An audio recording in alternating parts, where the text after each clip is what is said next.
Bonsoir, M. Ngaloula. Bonsoir. Dites-moi que ce n'est pas un honneur pour moi ce soir de vous recevoir.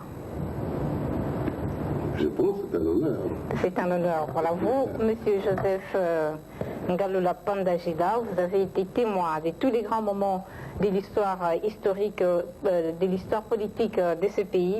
Joseph Ngaloula, c'est aussi l'histoire du manifeste de la conscience africaine, avec Joseph Maloula, Joseph Iléo, les trois Joseph.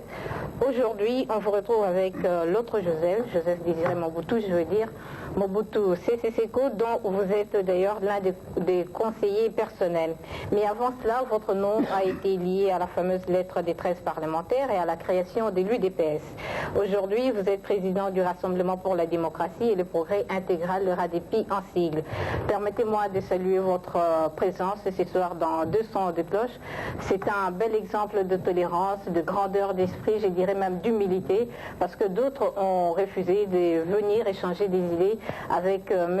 Dieudonné Kalombo, président de la nouvelle force politique et sociale, à qui j'ai dit bonsoir. Bonsoir, M. Kalombo. Bonsoir. Voilà, M.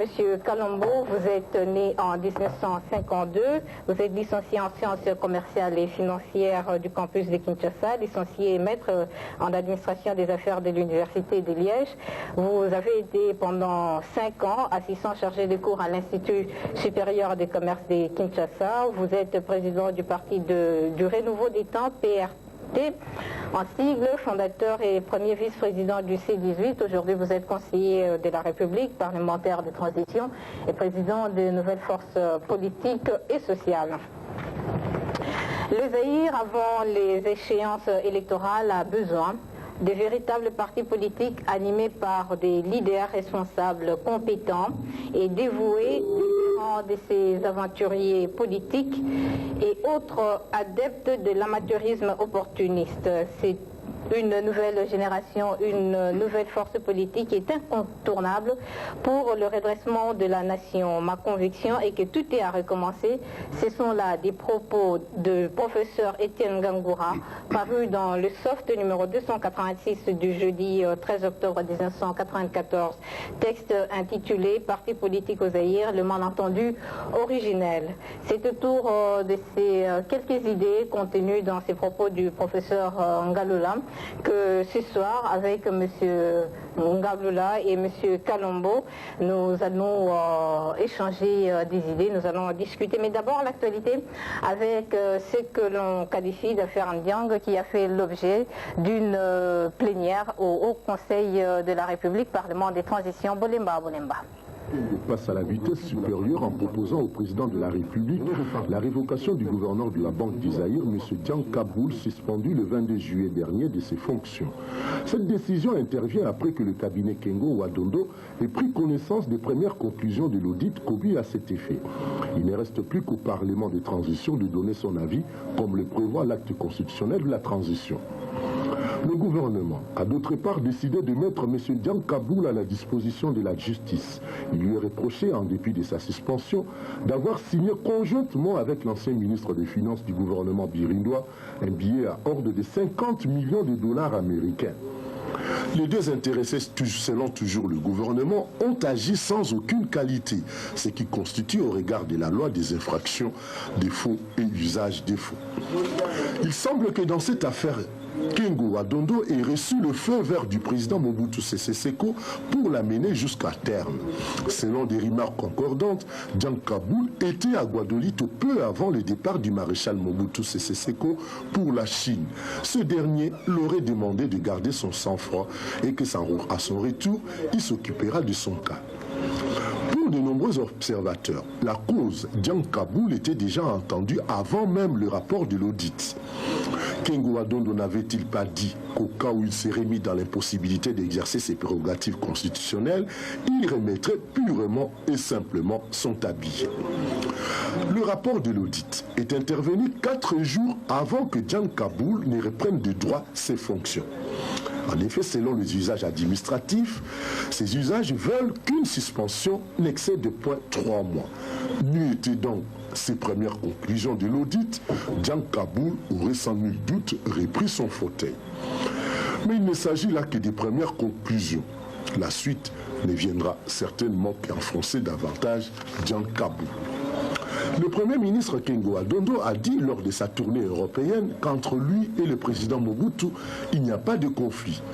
La révocation est pratiquement acquise. À moins que le ACRPT, Parlement de transition, cherche à voir un peu plus clair, ce qui certainement sera le cas avant de donner son avis. Ce qui risque de prendre encore un peu du temps avant que le président Mobutu Sese Seko ne fasse usage de son stylo pour confirmer la révocation de Dian Kabou. Si le Premier ministre Kengo Adondo peut enfin dire ouf pour ce dossier, il est loin d'être au bout de ses peines. Jusqu'à ce jour, en effet, l'opinion attend toujours d'être éclairée sur les dossiers 30 tonnes de l'aéroport de Ndjili et des 14 tonnes de billets de banque saisis à Bandaka. Si les 30 tonnes se sont volatilisées dans la nature, les 14 tonnes de billets des banques ont été bel et bien saisies, acheminées dans le coffre-fort de la Banque centrale et par la suite injectées sur le marché. Fait du reste reconnu par le président du ACRPT, Monseigneur Mosengo, à l'ouverture de la session budgétaire d'octobre.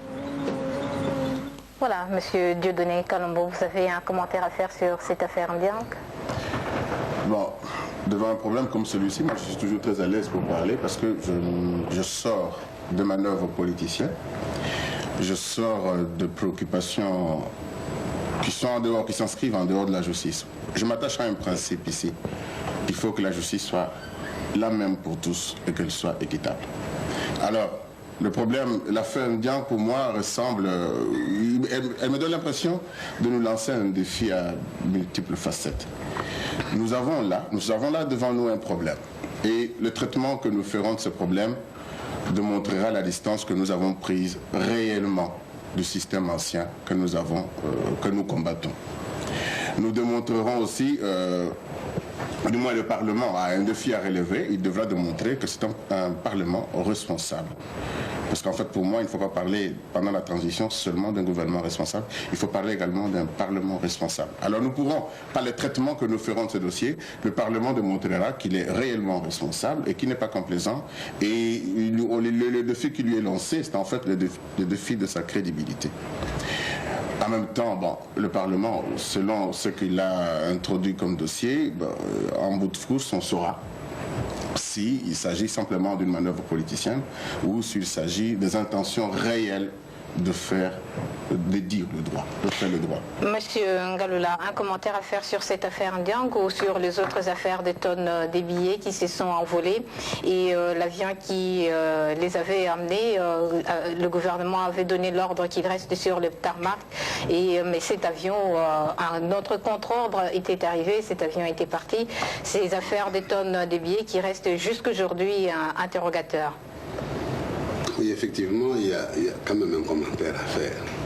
Parce que de cette affaire, nous savons que ce qui nous a été dit, ce que nous avons entendu, le communiqué du gouvernement qui a énuméré les faits que l'on considère comme graves, on peut considérer comme graves jusqu'à preuve du contraire, n'est-ce pas, mise à charge de Ndiang. Mais comme le dit M. Kalombo tout à l'heure, je crois que la meilleure solution, la meilleure attitude à adopter dans cette affaire, c'est d'attendre la justice, puisque l'intéressé est entre les mains de la justice. C'est le jugement de la justice qui sera crédible. C'est devant lui que nous nous inclinerons normalement.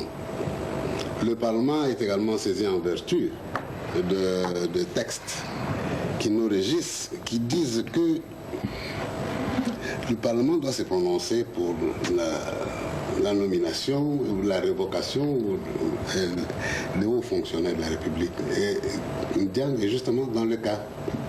C'est dans ce cadre-là que le Parlement est saisi. Moi, je ne peux que faire confiance aux collègues de la commission financière qui sont saisis de ce dossier, qui sont en train de l'instruire, de l'étudier, puisque les actes disent de Haut Conseil disent que les avis de la Commission sont sans recours, n'est-ce pas? Mais j'attends que la commission va faire son travail, que la commission va nous présenter un rapport crédible, que nous nous inclinerons devant sa décision. Oui, alors lorsque, comme l'a dit le rapport du gouvernement au HCR, un officier, je ne sais dire lequel, donne un contre-ordre à celui du gouvernement, que reste-t-il comme valeur des textes qui régissent la transition? Je vous dis, maman, que c'est vraiment... J'ai été choqué personnellement. J'ai beaucoup regretté qu'on ne nous ait pas donné le nom, parce que l'Assemblée avait demandé le nom de cet officier. Je trouve ça profondément regrettable. Le gouvernement, s'il voulait faire son devoir, s'il voulait rétablir la crédibilité de l'État, le respect de l'État, ben, je crois qu'il n'avait qu'à requérir, nous donner le nom au Parlement et requérir la révocation de cet officier-là. Parce que cet officier n'avait pas le droit de donner un contre-ordre, de narguer le gouvernement. Ça ne se fait pas, c'est inadmissible tout simplement. Alors, maître, vous voulez ajouter quelque chose sur cette question? Je pense, le fait qu'on n'ait pas donné les noms, qu'on ne donne pas le nom de l'officier qui a donné l'ordre à l'avion de décoller, le fait que, quand je lis le rapport tel qu'il nous a été donné aujourd'hui, et que je constate que quelque part, pendant que la commission d'audit, ou plutôt l'audit qui a été à la Banque du Zaïre, accuse par exemple qu'il y a eu des fonds donnés indûment à certains bénéficiaires, non identifiés, je me pose alors la question, si on n'est pas prêt, si on n'était pas prêt, si l'audit n'était pas encore arrivé à des conclusions certaines, à des certitudes, pourquoi on nous a mené cet audit? Pourquoi a-t-il fallu brusquer les choses comme on l'a fait? Si l'enquête sur les 30 tonnes et les 14 tonnes n'avait pas encore abouti comme ça, c'est le cas. On voit bien que le gouvernement ne détient encore rien.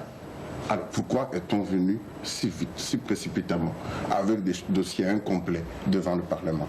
On pouvait faire mieux et ce serait plus utile d'attendre, d'approfondir les données et de venir avec des données complètes devant le Parlement. Oui, justement, concernant cette affaire, maître Gérard Kamanda Kamanda, vice-premier ministre et ministre de la Justice, disait à la plénière que l'affaire Ndiang n'était que la partie immergée d'un iceberg qui pouvait amener le pays à une explosion. D'autres ont même dit que c'était un vaste complot organisé contre le peuple. Vous, monsieur Kalombo, en tant que conseiller de la République, représentant du peuple, même si vous n'avez pas été élu, ne vous sentez pas interpellé? Mais je me sens tellement interpellé sur ces choses que je dirais tout droit au but en disant, mais moi je partage l'opinion, je partage l'avis de Maître Kamanda dans son introduction, dans l'exposé des sentiments et d'intentions. Mais je voudrais aussi qu'il aille au bout de sa logique dans l'exécution de ses intentions, c'est-à-dire dans l'étude des dossiers et dans la manière de conclure, que ce ne soit pas des intentions que l'on affiche pour nous donner l'impression que l'on veut bien faire et qu'en réalité on fait autre chose. Je ne dis pas qu'on fait autre chose, hein. Je dis que ce ne soit pas ainsi. Il faut faire la nuance. D'accord. Voilà, nous allons... Monsieur Ngaloula, vous voulez ajouter quelque chose? Oui, mais je voudrais simplement ajouter une chose. Je crois qu'il y a une petite confusion. D'accord. Nous parlons de l'affaire Ndiang, qui est tout à fait différente de l'affaire de 30 et 14 tonnes de billets de banque. Qui ne sont pas jusqu'alors élucidés. Non, pas encore tout à fait élucidés, parce que bon, le gouvernement nous a dit qu'il était sur les traces, sur les pistes. Bon, nous attendons que l'affaire soit totalement élucidée. Je trouve tout à fait anormal que nous ne sommes pas capables de dire où sont allés les 30 tonnes de billets. Ces billets ont été effectivement débarqués à Kinshasa. Tous les services, il y en a, je ne sais pas, une douzaine de l'État étaient à l'aéroport, devant eux. Il y a même les services de sécurité qui ne dépendent pas nécessairement de n'importe qui, dépendent du gouvernement et du chef de l'État. Eh bien, ces services devaient être capables de dire où sont allés les 30 tonnes de... Et l'officier supérieur, s'il s'agit d'un officier supérieur, tout ça c'est à vérifier, qui a donné l'ordre à l'avion de s'en aller, doit savoir où sont allés les 30. On doit normalement interpeller tous ces gens-là. Tous ceux qui étaient à l'aéroport, ils doivent être, à mon sens, interpellés par la justice. Ils doivent pouvoir nous dire au moins Parce que c'est impossible que devant une multitude de personnes, au moins il n'y ait pas au moins un seul qui sache où est allé les fourgonnettes que l'on dit ressembler à celles de la banque. Et s'ils ne sont pas de la banque, à qui ressemblent-elles? Ils ne peuvent pas avoir disparu dans la ville. On ne les a pas jetés dans le fleuve. N'est-ce pas? Ils ne sont pas volatilisés.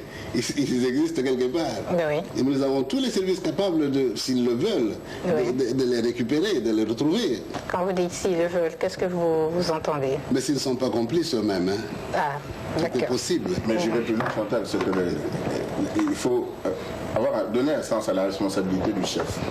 Le gouvernement ne peut pas venir devant la nation pour dire que tout s'est passé à sa barbe, à son nez, et qu'il n'a rien compris, qu'il n'a vu que du feu. Ils ne peuvent pas se prévaloir de cela.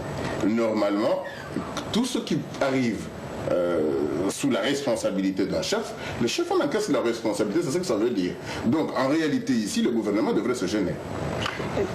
D'accord, voilà, nous allons passer en revue l'actualité pendant cette semaine avec Bolemba.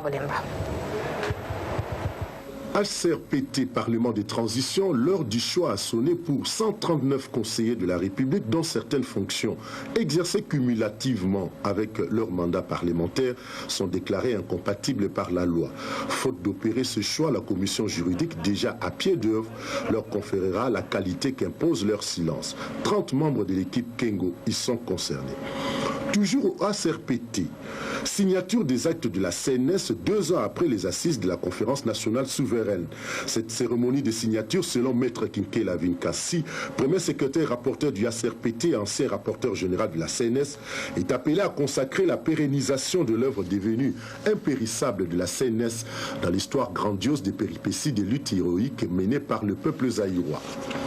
Zaïre-Rwanda, signature du protocole d'accord portant rapatriement des réfugiés rwandais entre les premiers ministres zaïrois et rwandais et les représentants du Haut Commissariat des Nations Unies pour les réfugiés. Cet accord est le résultat des négociations entamées le week-end dernier entre les 3 parties. Algérie, les intégristes continuent à s'abreuver du sang des étrangers. Les derniers sur la liste sont 2 religieuses espagnoles abattues dans le quartier Babel d'Alger, la capitale alors qu'elles se rendaient à la messe. Ce qui porte à 68 le nombre des étrangers abattus en 13 mois. Amnesty International demande aux dirigeants intégristes de condamner les homicides perpétrés par les groupes armés. De même, Amnesty invite le gouvernement d'Alger à mettre fin aux tortures dans les prisons et au mauvais traitement des éléments intégristes. Voilà, vous regardiez M. Ngaloula. Est-ce que vous avez une petite réaction rapidement à exprimer sur tous ces événements? Est-ce que ça vous inspire un commentaire, oui ou non? On peut passer à autre chose, au débat. Un tout petit commentaire, un commentaire de satisfaction de voir qu'on tend vers le règlement heureux, je crois, du drame rwandais qui devient rwandais-zaïrois, rwando-zaïrois, n'est-ce pas? Et nous avions déjà dans cette région de la République un grave problème des émigrés rwandais qui vient d'être aggravé maintenant, qui va nous poser des problèmes sérieux. Je ne pense pas que si même on doit rapatrier les Rwandais, on sera rapatrié tout le monde. Je ne pense pas, puisque le rapatriement est volontaire. Oui. Ça fait qu'il restera sur le territoire national un certain nombre des amis rwandais et qui risquent de se confondre avec des Zaïrois, Rwandais, Rwando, que vous connaissez. Nous sommes tous des Africains. Et je ne sais pas comment on va s'en tirer pour le recensement électoral. C'est précis dans cette région-là, il y aura des élections.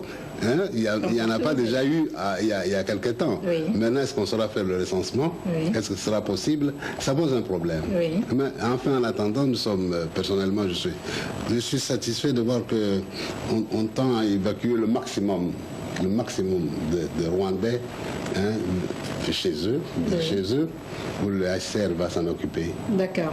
Et vous, M. Kalombo, un petit commentaire, non? Oui. 2 petits commentaires rapides. Sur les drames rwandais, je préfère plutôt tirer la leçon.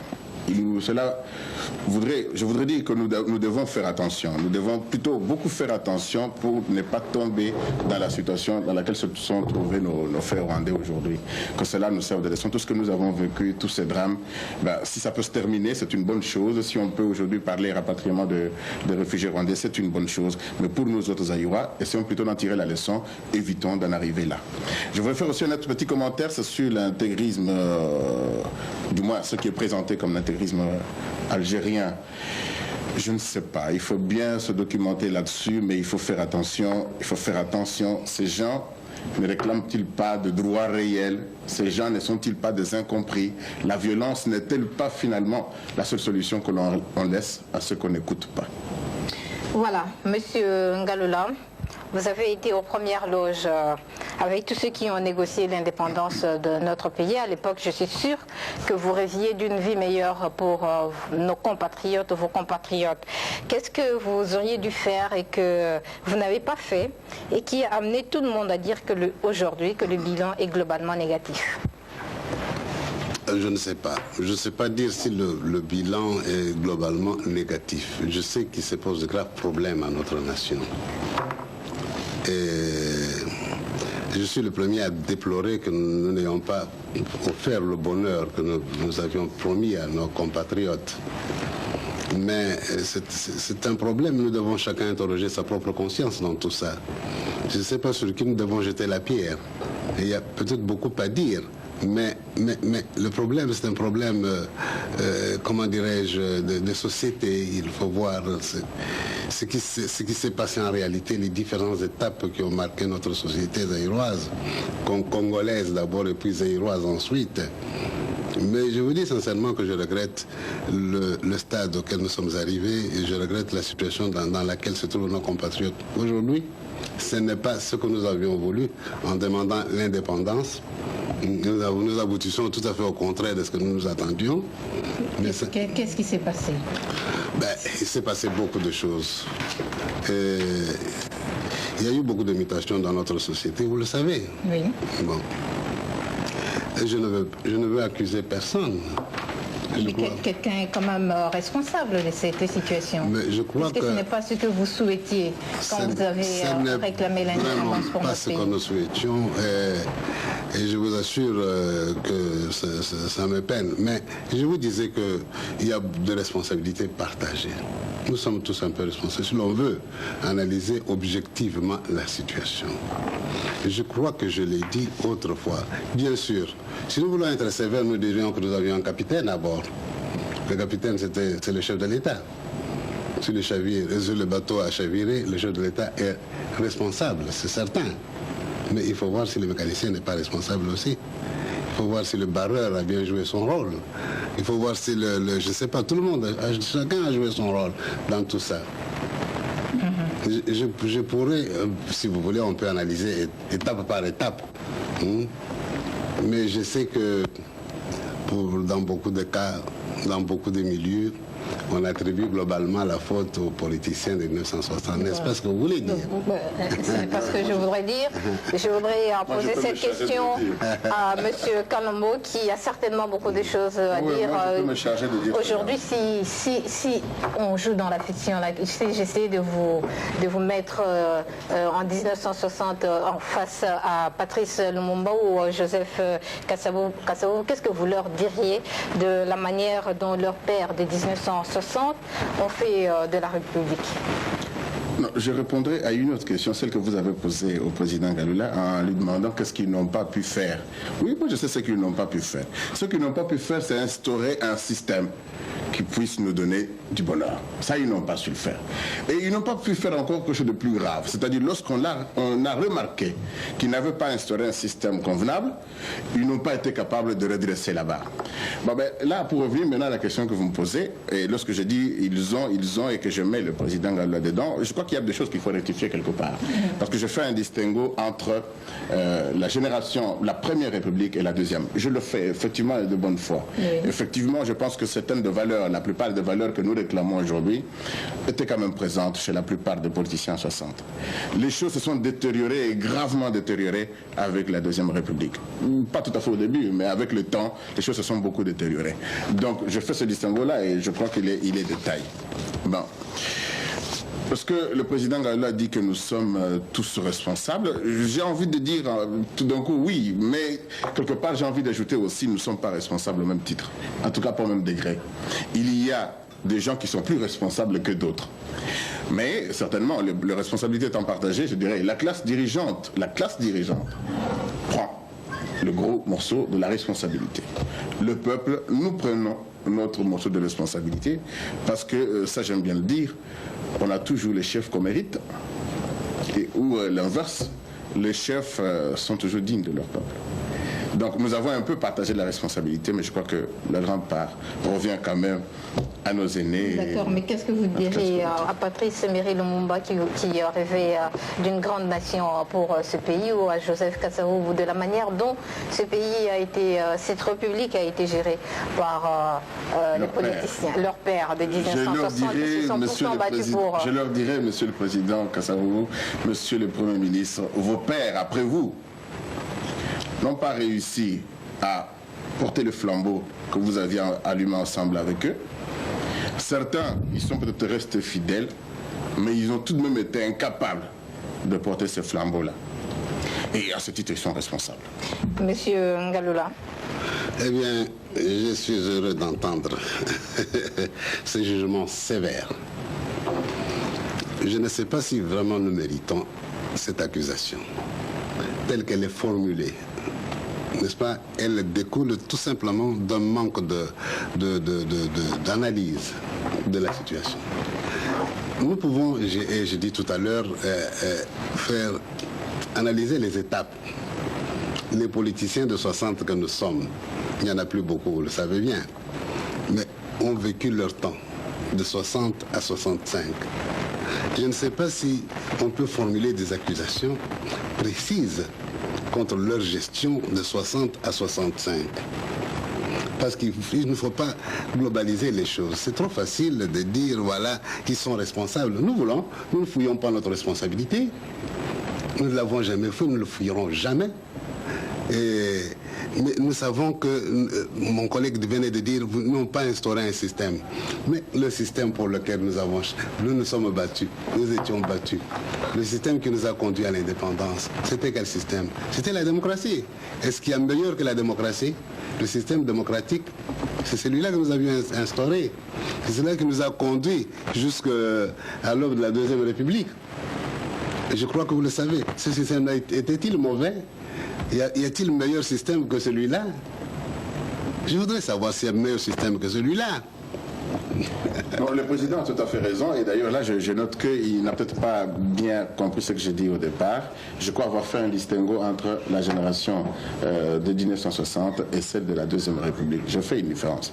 Et dans la condamnation, j'ai aussi ajouté que, certes je ne dis pas qu'ils ont cherché à instaurer un mauvais système. J'ai dit qu'ils ont été incapables, peut-être obligés, contraints, ils ont subi peut-être des contraintes ou qu'est-ce que vous voulez, mais de toute façon, ils ont été incapables de maintenir le cap qu'ils avaient choisi dès le départ. Est-ce que si vous aviez été incapable, comme dit M.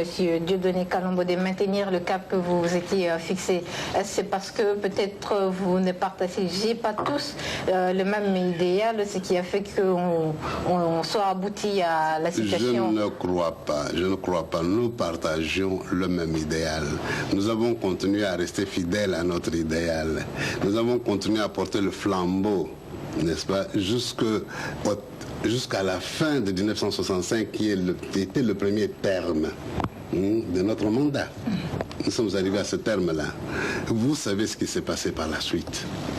Est-ce que nous étions capables d'arrêter, d'empêcher ce qui était arrivé?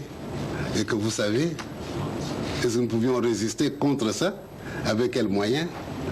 Et si je veux revenir en arrière, pendant la période de 60 à 65, nous avons encaissé évidemment des critiques et même de suggestions par l'UGEC. Par exemple, je crois que M. Kalombo s'en souvient. Lui, qu'est-ce qu'il disait? Nous voulons d'un système non providentiel. Nous ne voulons plus de la démocratie. Parce qu'il n'y a personne qui décide. Et la démocratie ne permet pas de nous développer comme il faut. Ça, c'est du GIEC, ça. Nous avons eu à résister contre ça. Nous avons eu à leur démontrer qu'ils vont le regretter. Ils sont en train de réclamer la dictature. Parce que par ailleurs, ils étaient partisans comment dirais-je, du système, comment dirais-je, communiste, ou communisant, si vous voulez. Et nous sommes battus pour leur dire qu'ils ne savent pas ce qu'ils réclament. Étaient-ils poussés par les Occidentaux à l'époque? Ça, il reste à voir. Parce que quelques années plus tard, nous avons assisté à un phénomène qu'on ne s'expliquera jamais assez. Oui, un système de coup d'État généralisé. Oui. Et l'instauration des hommes providentiels. L'instauration pas des dictatures, mais des régimes autocratiques. Un peu partout en Afrique, ou presque au même moment, ça s'est suivi. C'est de là que tout est parti. Mais je voudrais que nos frères qui nous suivent, ou qui sont le produit du renouvellement à l'époque, parce que nous sommes en 65, le renouvellement avait commencé plus tôt. De la classe politique. Ça avait commencé plus tôt. Je crois 1 mois ou 2 mois après de l'indépendance. Souvenez-vous que le colonel Mobutu, à l'époque, avait renouvelé la classe politique pendant quelque temps. Vous faites allusion à quoi? Il avait mis des jeunes universitaires que vous connaissez. Ils étaient là. Le collège de commissaires généraux. Oui. C'était là. Ils étaient aux affaires. D'accord. Et notre souhait était comme de les voir continuer. Oui. Ce n'est pas nous qui les avons chassés. Nous n'avions pas le droit. Nous avons le respect des autres. Nous avons le respect des systèmes. Nous avons le respect de la démocratie. Et nous l'avons prouvé, n'est-ce pas, tout au long de notre existence. Et je peux vous démontrer, madame, démontrer à mon frère en face de moi, que jusqu'à aujourd'hui, je crois que nous sommes pratiquement les seuls à avoir recherché leur bonheur, à avoir recherché leur liberté, à avoir recherché leur indépendance. Qu'est-ce que vous reprochez à ces hommes qui ont cherché votre bonheur, votre indépendance, monsieur? Et je veux le savoir, vous savez, je veux tenter de le prendre au mot. Mais le meilleur argument pour moi, ce n'est pas le discours que je pourrais tenir, c'est la situation. Ils ont cherché notre bonheur. Avons-nous le bonheur? Ils ont 34 ans de pouvoir. Avons-nous le bonheur? S'ils continuent à les chercher encore jusqu'à aujourd'hui, je doute fort qu'ils y arrivent. Bon, mais lorsqu'on dit... Non, nous ne comprenons pas. Ou bien nous nous contredisons. Je ne pense pas que nous nous contredisons. C'est peut-être là, nous avons 34 ans de pouvoir. Qui a 34 ans de pouvoir? La génération, la classe dirigeante se partage, la classe dirigeante qui dirige aujourd'hui se partage les 34 ans de pouvoir. Bon, moi je parle des 60 ans. Nous avons vécu au pouvoir, nous l'avons exercé pendant 5 ans. 60-65. En 65, nous sommes arrivés à la fin de notre mandat, le premier mandat. Immédiatement après, vous savez ce qui s'est passé, sur lequel je n'insisterai pas, tout le monde le sait. Et cela ne nous a pas empêchés, au risque de notre vie, de continuer à rechercher le bien-être, le bonheur de notre peuple, à rechercher la liberté à rechercher la démocratie. Nous ne sommes pas gênés de combattre un régime que vous étiez en train d'aduler, de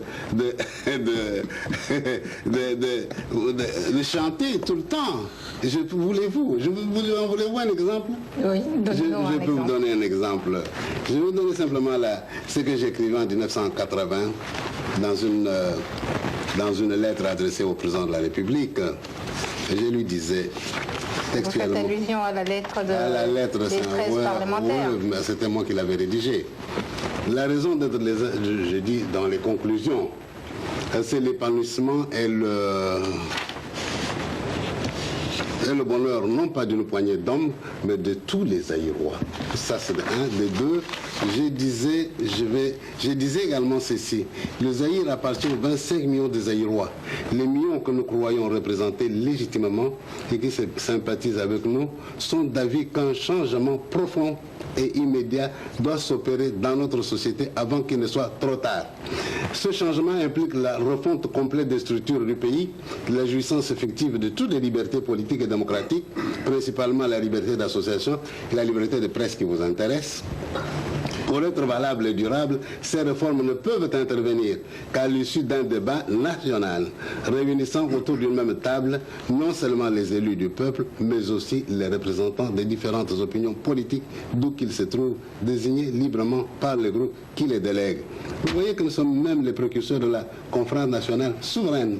Nous l'avons demandé. Est-ce que nous étions compris ?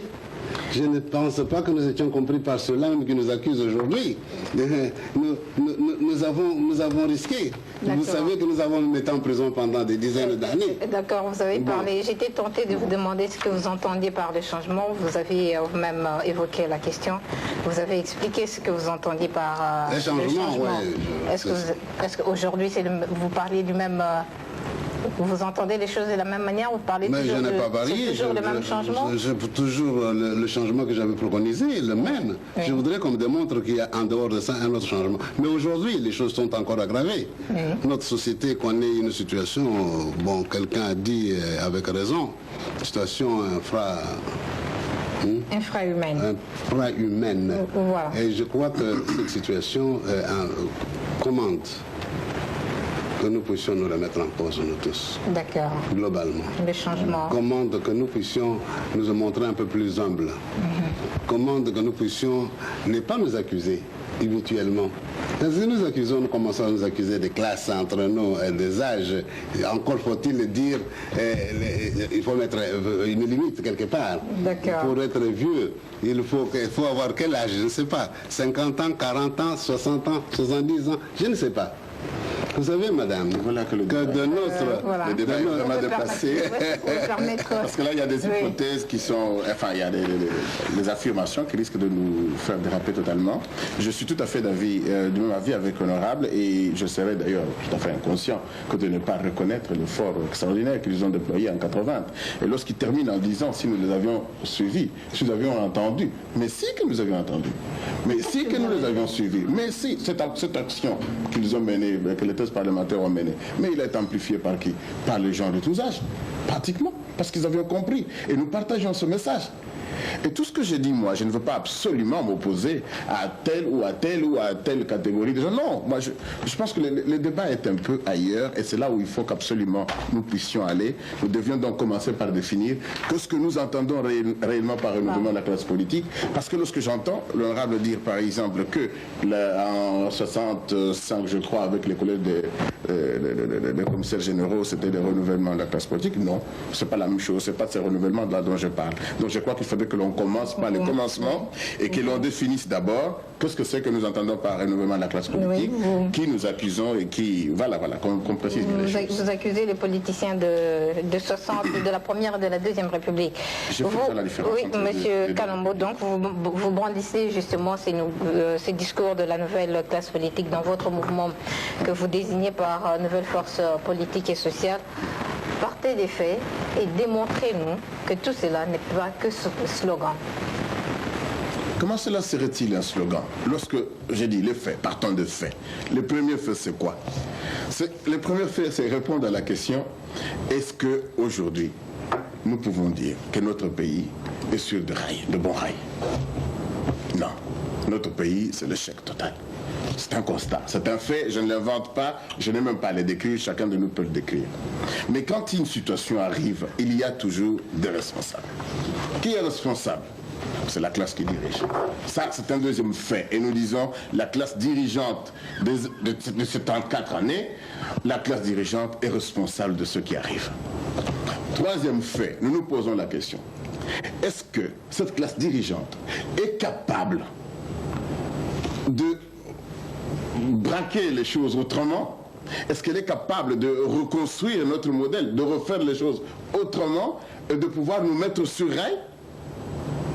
Nous répondons aussi à cette question en disant, cette classe souffre, est prisonnière de certaines pesanteurs qui l'empêchent de manière générale à pouvoir sortir un peu de leurs habitudes. Lesquelles? Les habitudes. Quelles habitudes? La méthode de gestion, la mentalité au pouvoir, la philosophie même du pouvoir, l'échelle de valeur, pour la plupart, je dis. Je dis que tout cela le tient un peu, les enferme comme...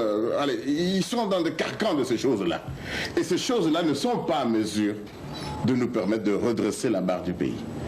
Puisque c'est le cas, je parle toujours de faits, puisque c'est le cas, nous disons, cherchons à définir une nouvelle classe politique qui pourrait être capable, qui serait moins prisonnière, qui serait plus distante de ce système ancien, parce que ce que nous voulons en réalité, c'est un nouveau système.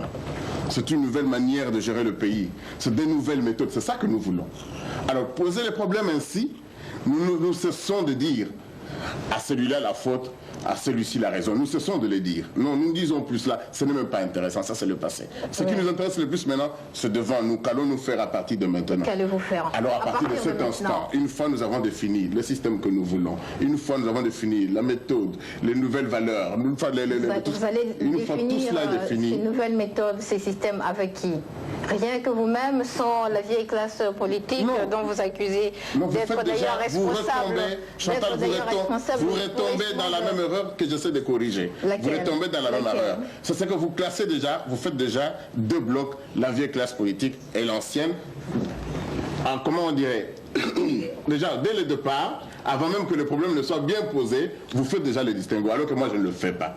Moi je dis que la nouvelle classe et l'ancienne classe vont se départager à partir de ces nouvelles méthodes, à partir de ces nouvelles aspirations. Oui, mais comment chacun va se qualifier ou se disqualifier. Je vais vous aider. Moi, je vais vous aider à orienter le débat. Je crois que mon collègue là-bas est en train d'éluder le vrai problème. Si vous voulez, le problème, c'est pas ce qu'il dit. Ce qu'il dit se trouve, sa pensée profonde se trouve dans le livre qu'il a écrit, que j'ai lu. De la crise au renouvellement de la classe politique. Voilà. Voilà. En fait, qu'est-ce que mon collègue veut? Si vous prenez son livre, il dit clairement que la vieille classe, les anciens policiers doivent partir. C'est le problème de remplacement d'une classe par une autre. C'est ça le problème. Je peux lire le passage entier, et vous verrez que la démarche, c'est bien celle-là, n'est-ce pas? Et je pose la question, d'abord, qui est contre le renouvellement? Mon collègue pose un faux problème. Qui est contre le renouvellement? Le renouvellement est d'abord un fait naturel, contre lequel on ne peut pas s'opposer. Le renouvellement de la société, le renouvellement de l'espèce humaine, ça se fait automatiquement. Le renouvellement de la classe politique est une chose inhérente. Elle a eu lieu. Autrefois, elle se faisait par un coup de sifflet. Il y avait un gendarme. C'est peut-être cela que mon collègue se recherche en demandant qu'elle doit partir. Mais on ne dit pas comment la procédure. Faut-il leur couper la tête? Faut-il les tuer? Faut-il faire... Écoutez, faut-il les tuer? Là, ça ne dit pas. Je suis très content d'entendre parler ainsi, honorable. Je suis vraiment content de vous entendre parler ainsi.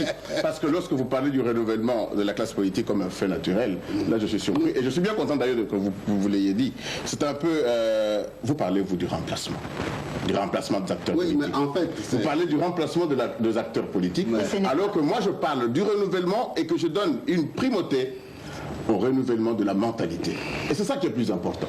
C'est la mentalité qui doit d'abord changer, et je crois même que quelque part, je l'ai dit, je ne sais pas exactement où, qu'en réalité les acteurs politiques vont se qualifier ou se disqualifier en fonction des valeurs nouvelles, en fonction de cette nouvelle méthode, de cette nouvelle manière, de ce nouveau système à créer. C'est en fonction de ça. C'est celui qui n'accepte pas cette nouvelle façon de gérer le pays, qui est de la vieille classe politique. Il peut être jeune d'âge, il peut être vieux. Ce système, vous allez le créer. Je vais aider mon collègue. À moi, je ne pense pas qu'il se contredise, mais il va me pardonner si je constate, si je relève qu'il se contredit. Dans le livre, il est clairement dit, on découvre que non. Cela expliquant ceci, nous croyons qu'il est temps pour que les aînés, pour pour les aînés de passer la main. À chaque époque, ces hommes. Oui. Oui. Donc, et un peu plus loin, et mon collègue écrit, et pourtant nous ne pouvons ignorer que sur le plan études et compétences, la vieille classe politique de ce pays-là, si parle de l'Occident, était mieux lotie que la nôtre, qui refuse de partir. Oui. Oui. Donc je crois que c'est un peu, je le dis, c'est un peu et je vais vous expliquer à quel niveau, Le effectivement. renouvellement de la classe politique pour vous, c'est ça? Non, ce n'est pas ça. Les affaires. Allez, passage contre passage. Dans le même livre, page 249. Loin de nous l'intention de déclencher une guerre classique de génération. La nature s'en charge et nous n'en aurions aucun mérite. Notre combat s'acharne plutôt contre un système tel que même les qualités de beaucoup de nos aînés, quand ils s'en trouvent, se sont consumés et se consument encore dans leur puissance. Donc c'est le système qui nous préoccupe. Ce n'est pas les aînés en tant que tels. Mais l'aîné qui refuse de renaître à la nouvelle, au nouveau système, celui-là, effectivement, la vieille classe politique, et celui-là doit effectivement partir. Et sur ce plan-là, je suis entièrement d'accord avec mon collègue. Mais voilà. N'est-ce pas? Alors nous disons la même chose. Je ne dis pas, pour moi, le débat n'aurait pas dû avoir lieu si on parle comment dirais-je, renouvellement de la classe politique. Oui. Parce que j'en ai vécu beaucoup de renouvellements. J'ai beaucoup de renouvellements, j'en ai vécu beaucoup. Vous savez... Non, vous avez vécu peut-être des remplacements d'acteurs politiques. Nous parlons du renouvellement. J'ai vécu des... Non, la différence, c'est que réside dans la méthode, réside dans la procédure. N'est-ce pas? Et j'ai même l'impression que vous semblez regretter le renouvellement tel qu'il s'est passé, la procédure qui a été utilisée. Il y a un gendarme quelque part qui disait, bon, aujourd'hui, je change. Il changeait.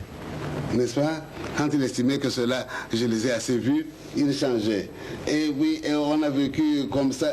Il y a eu un spectaculaire de 1965 quand on a dit, tous les anciens politiciens, Pembeni. On nous a pémbénisés. Je crois que vous le savez. Et ensuite, il y a eu des remaniements successifs, jusqu'au point où aujourd'hui on se pose la question, qui est-ce qui est aux affaires? Qui dirige le Zaïre? Peut-être pourrez-vous ne viser que le seul survivant des anciens de 1960 qui est Mobutu. Mais même si vous le visez, vous avez peut-être raison.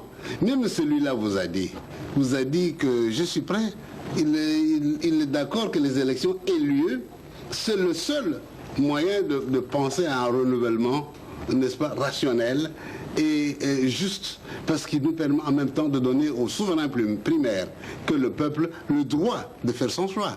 Il n'y a que le peuple qui peut renouveler par les élections. Je suis d'accord avec vous. Et nous d'ailleurs, dans notre... Alors pourquoi réclamer le renouvellement de la classe politique? Puisque nous attendons-nous bien. Oui. Le renouvellement de la classe politique, tel que je l'entends, ne sera jamais une génération spontanée. Ce ne sera jamais quelque chose d'un fait naturel, comme vous le dites là. Non. Ça doit être un acte volontariste. On doit le vouloir.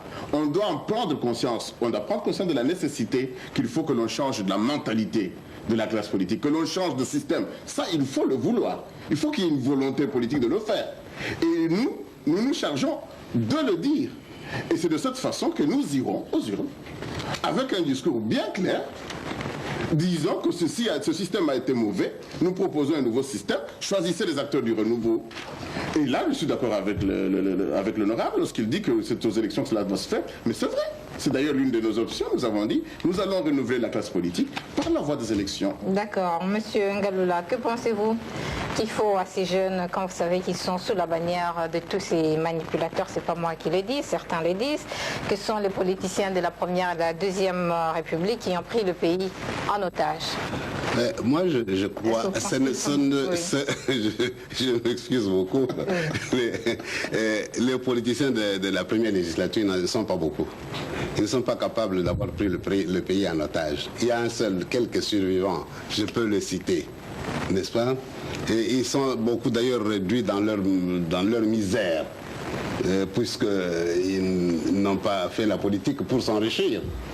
Mais je crois que ceux qui prennent le pays en otage, c'est la génération d'après nous, celle qui a pris le pays, la direction du pays, celle qui est encore aux affaires.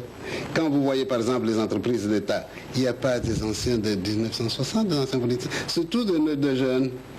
Quand vous voyez les gouvernements qui se sont succédés, ce sont tous des jeunes. Mais il y a une chose... Qui sont tout de même sous la bannière de... Mais non, il y a une chose qui me surprend un tout petit peu, maman. C'est-à-dire, ces jeunes, je ne sais pas très bien, parce qu'ils doivent savoir, ils doivent nous dire ce qu'ils veulent. C'est quand ils ont l'occasion, ils veulent d'un renouvellement. Mais ce qui m'étonne, c'est que, par exemple, à la conférence nationale souveraine, on a vu des jeunes, beaucoup de jeunes, qui ont eu l'occasion de créer une multitude de partis politiques, des milliers de partis politiques. Ils avaient des reproches à faire à l'ancienne classe politique. Ils avaient tout intérêt à ne traiter qu'avec le souverain primaire, le peuple, à développer un discours qui puisse être accepté par le peuple. Mais à quoi est-ce qu'on a assisté? J'ai vu que beaucoup de ces jeunes gens, avec leurs partis politiques, sont allés se mettre sur la bannière des anciens politiciens. Aussi dans les forces politiques du complexe, dans l'union sacrée de l'opposition, alors qu'ils leur reprochent tous les péchés d'Israël. Oui, mais là je suis très à l'aise pour répondre. Je dirais d'abord ceci, écoutez, les politiciens de la première législature ont pris le pays en otage. Non, je suis du même avis que l'honorable, je ne dis pas que c'est vraiment ces politiciens qui ont pris le pays en otage. Bon, en plus dire que les jeunes dans les entreprises, c'est pas ça le renouvellement. Et pourquoi voulez-vous continuellement me ramener à cette classification jeune et vieux? Parce que moi je ne parle pas de cela. Je ne parle pas de jeunes et de vieux. Je vous dis qu'un vieux... Tout à l'heure vous m'avez posé la question, faites vite, à ce rythme-là où vous vivez, très bientôt vous serez dans la vieille classe politique. Je vous ai répondu quoi?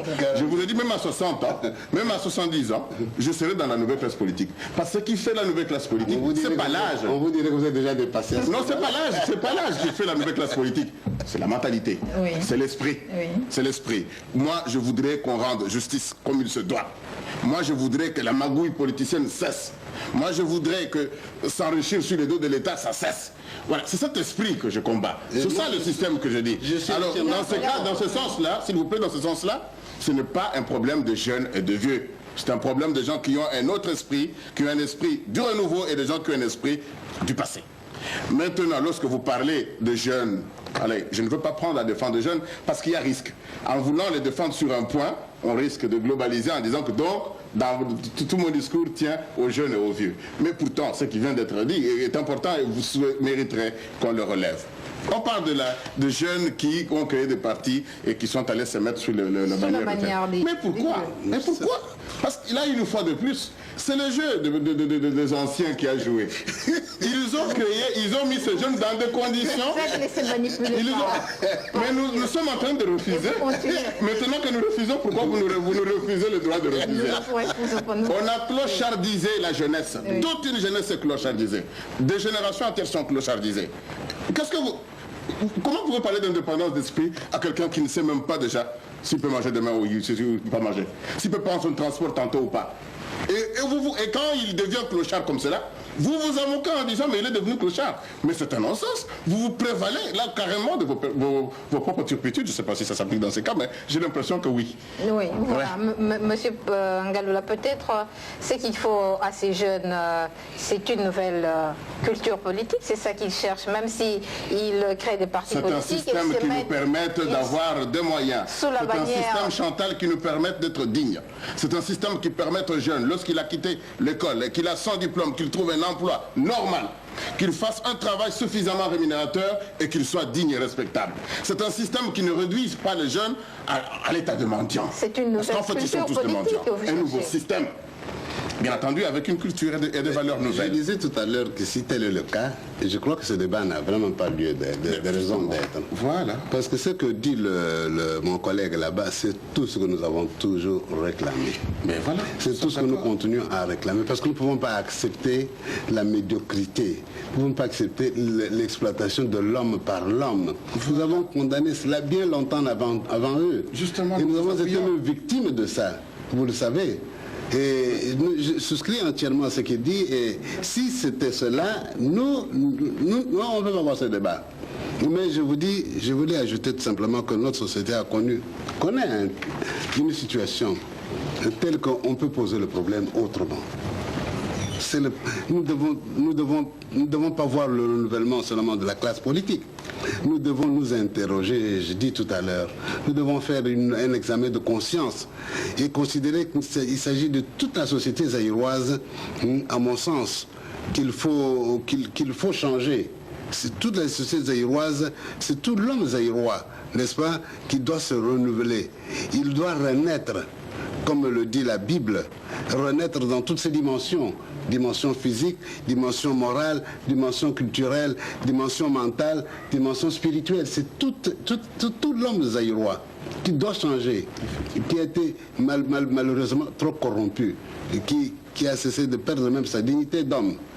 C'est l'être zaïrois intégral qui doit renaître, qui doit se reconnaître totalement corrompu, qui doit avoir l'humilité d'admettre que cette renaissance dont parle la Bible est d'abord en soi-même et elle n'est pas chez autrui.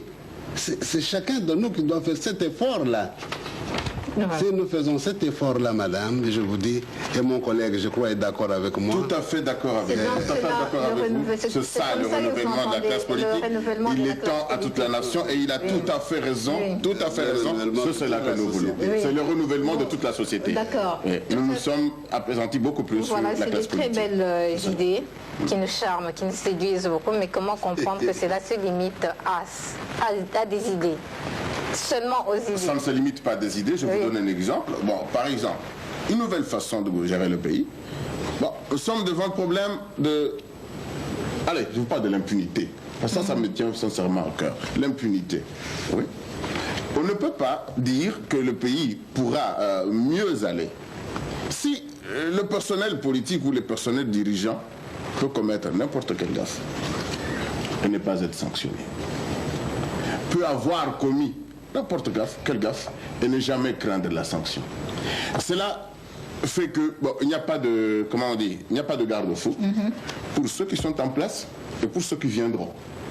Si jamais j'avais l'occasion un jour de gérer, j'aimerais bien que j'ai peur de prendre ce qui est à l'État pour mettre dans ma poche.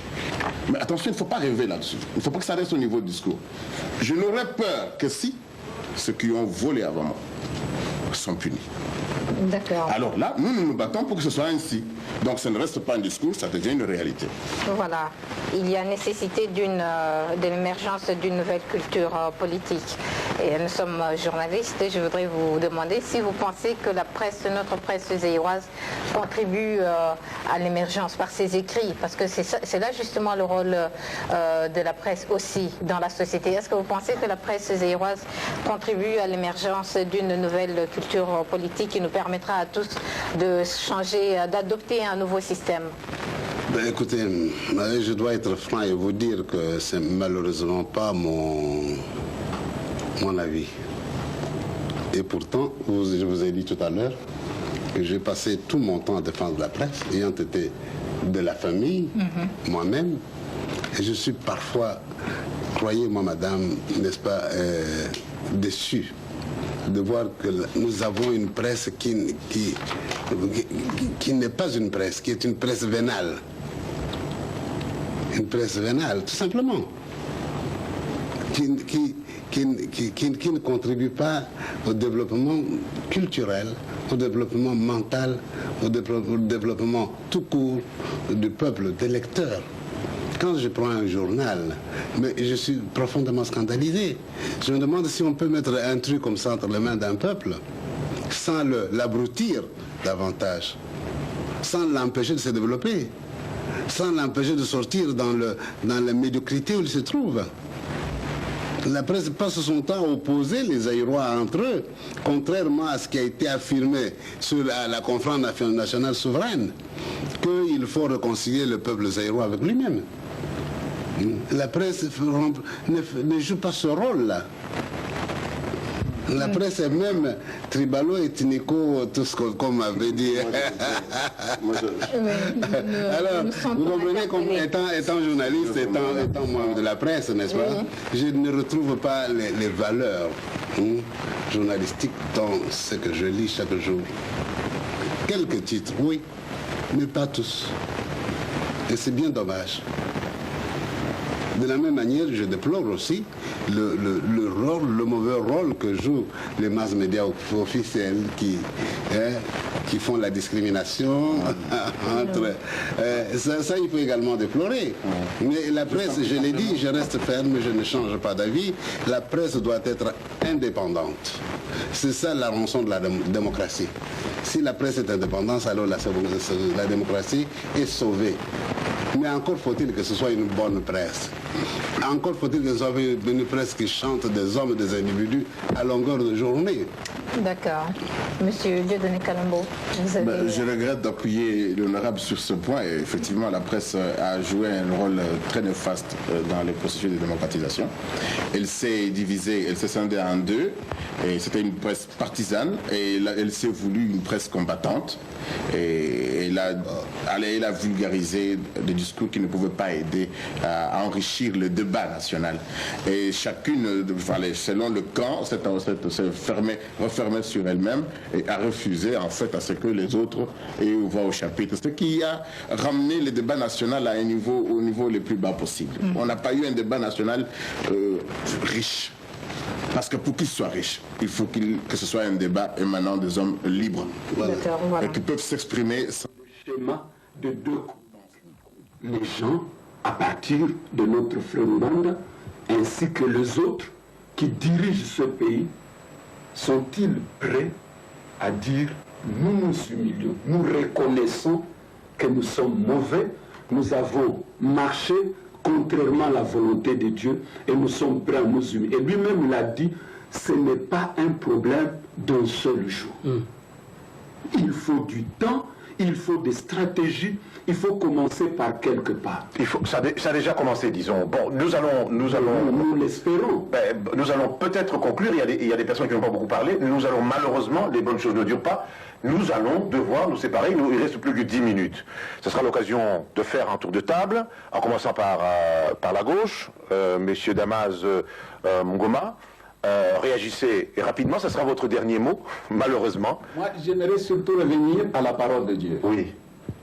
Quand nous lisons dans 1 Samuel chapitre 16, particulièrement le verset 7, mais partie B, on nous dit « L'Éternel ne considère pas ce que l'homme considère. » L'homme regarde à ce qui frappe ses yeux. Mais Dieu regarde le cœur de l'homme. C'est la chose la plus importante. D'accord. Que le message vienne par le frère Ngwanda, que ça vienne par n'importe qui, pour nous serviteurs de Dieu, nous devons voir d'abord le message. Est-ce que le message a un contenu biblique? Et si ce message, nous pensons que ça a un contenu biblique, c'est à nous d'analyser ce message et de faire ce que le Seigneur nous demande, si cela correspond aux aspirations de notre peuple. Parce que parfois Dieu peut ouvrir une porte et que vous la fermiez vous-même. Pourquoi il a parlé par le frère Mwanda? Je ne le sais pas. Mais est-il que Dieu peut parler même par un animal? Vous connaissez l'histoire de Balaam. Eh bien, c'est l'animal qui s'est mis en route et qui a parlé. D'accord. Alors, Monsieur Marcel Galenso, votre commentaire, Moi, j'ajouterais ceci. Dieu, dans sa souveraineté, et nous l'avons vu dans la parole de Dieu, à travers l'histoire, peut utiliser qui il veut pour atteindre le but qu'il s'est assigné du haut de son trône. Je prendrai comme exemple l'histoire de Moïse. Cet enfant rejeté, mais qui est revenu à la cour du roi, qui a vécu cet assassin, parce qu'il a tué Moïse. Et c'est cet homme que Dieu va choisir, justement, pour faire sortir le peuple d'Israël de l'Égypte. Donc, dans sa souveraineté, nous n'avons pas à juger Dieu. Voyons le message. S'il vient de Dieu, il sera conforme à la parole de Dieu. Jusque-là, il me semble être très conforme. Enfin, c'est ce que je perçois, moi. Et nous pensons que nous, peuple de Dieu, nous devons demeurer dans la prière pour que Dieu de la révélation, qui se révèle toujours, nous révèle effectivement si ce message est le sien, parce que tout ce qui n'est pas de Dieu disparaîtra. Si c'est de Dieu, personne ne peut l'interdire. Que ce soit au travers du frère Honoré ou au travers de quelqu'un d'autre, Dieu, eh bien, personne ne peut aller à l'encontre de son plan. Très bien. Nous allons prendre pasteur Diafil. Moi, je dirais que à travers l'interpellation de M. Honoré Ngbanda, nous nous retrouvons à ce que nous appelons en théologie devant les kairos, les temps de Dieu, les kairos pour les Zaïre et pour l'Afrique. Parce qu'il y a un président qui a dit, le président malien, que si l'Afrique est malade, c'est à cause du Zaïre qui est malade. C'est un président. Et je visite beaucoup l'Afrique désertique et elle espère beaucoup sur nous. Notre musique a envahi cette Afrique et quand nous allons dans l'évangélisation, cette Afrique compte plus sur nous que sur qui compte. Un grand savant, Cheikh Anta Diop, m'avait confié la même chose. La même chose, exactement. Voilà donc, ce que vous avez eu, c'est une parole qui vous dépasse. Et vous l'avez dit vous-même. Elle ne vient pas de vous, elle vient de loin. Celui qui vous la communique est le Seigneur des Seigneurs. Par conséquent, il faut prendre conscience de votre responsabilité spirituelle. D'accord. Et cette prise de conscience de la responsabilité spirituelle doit nous amener tous à accorder du sérieux dans la préparation de ces grands mouvements de réveil spirituel du pays. Car le Seigneur aujourd'hui nous dit encore, comme il a dit dans Ephésiens 5, 14, « Réveille-toi, Zaïre, qui dort. » Que ce soit l'Église, que ce soit le chrétien, les laïcs, les féticheurs, les marabouts, le Seigneur leur dit, les rosicruciens, les francs-maçons, tous, mettez-les ensemble. Réveillez-vous, vous qui dormez. Vous dormez sur l'or et les bénédictions de Dieu. Réveillez-vous et prenez conscience. D'accord, nous allons prendre conscience, on va se réveiller. Monsieur Michel Kayembe, vous allez donner votre mot de la fin. Je bénis Dieu pour cette émission, comme je l'ai dit. Je suis d'accord avec le message. C'est un message qu'on a eu plusieurs fois, qu'il fallait prier. Et le schéma qui a été donné par le serviteur de Dieu, je suis tout à fait d'accord avec. Mais je voudrais dire à mon frère Honoré Ngbanda aujourd'hui que devant le peuple de Dieu, et il a pris un engagement solennel qui est grave. Il a demandé à tout le peuple de Dieu d'user du don de discernement pour voir. Bien sûr que le message vient de Dieu, c'est incontestable. Et de savoir que le message qui vient de Dieu n'est pas un piège que le malin utilise.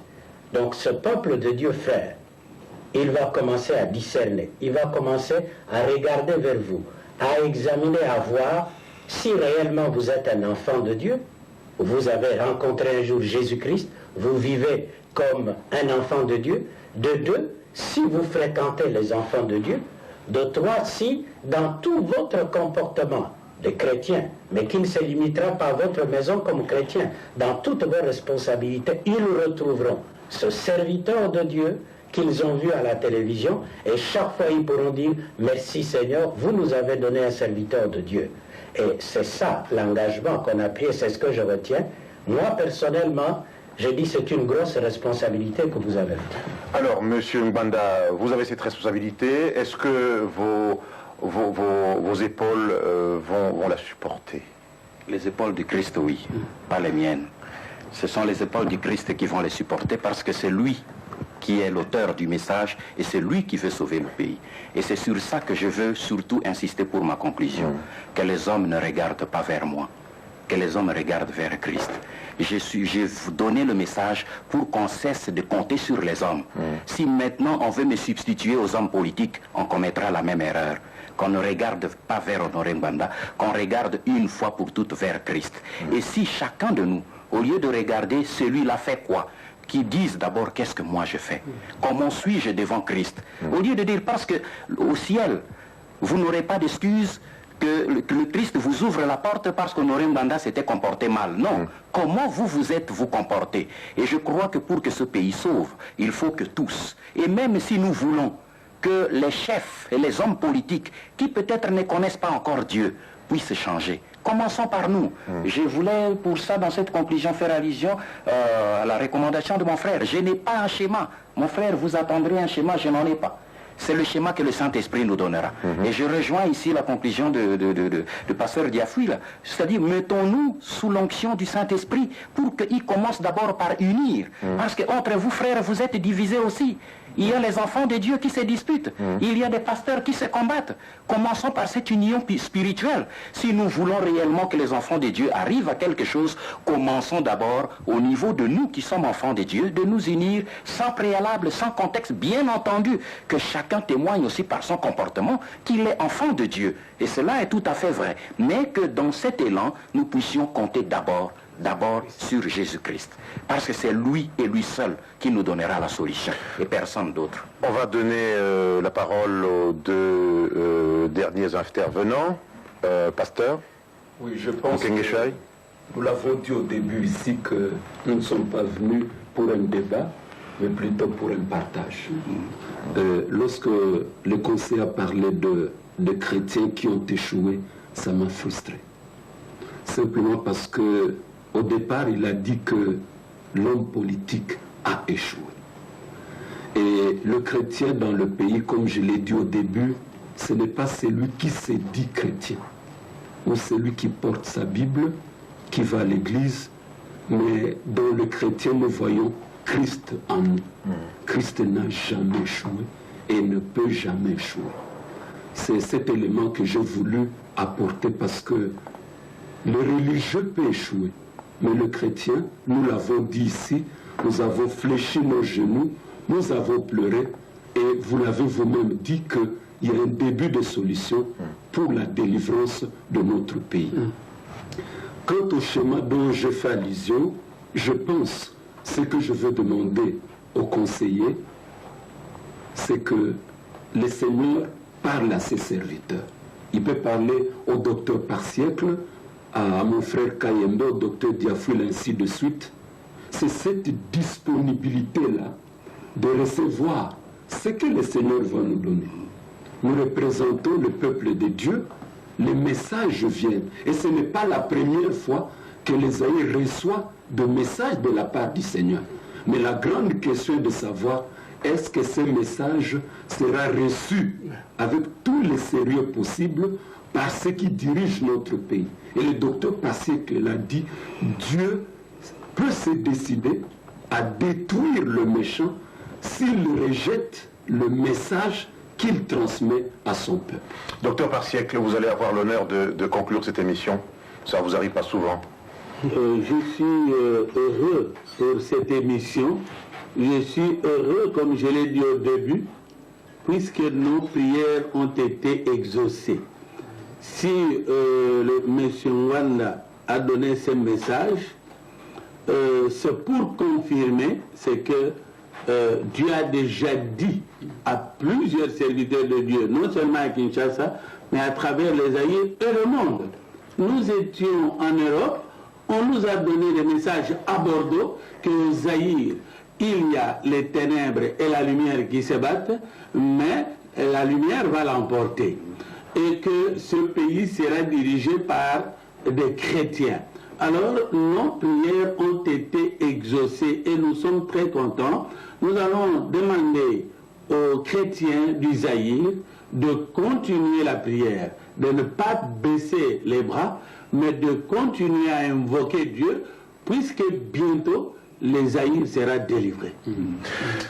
Mesdames, Mesdemoiselles, Messieurs, j'espère que, comme je le disais tout à l'heure, nous avons passé des moments intenses, 1 heure, vite passé d'ailleurs, les bonnes choses ne durant pas. Nous allons vous dire au revoir sur cette parole du docteur Passiek qui nous demande de continuer à prier. Bonsoir et à la fois prochaine.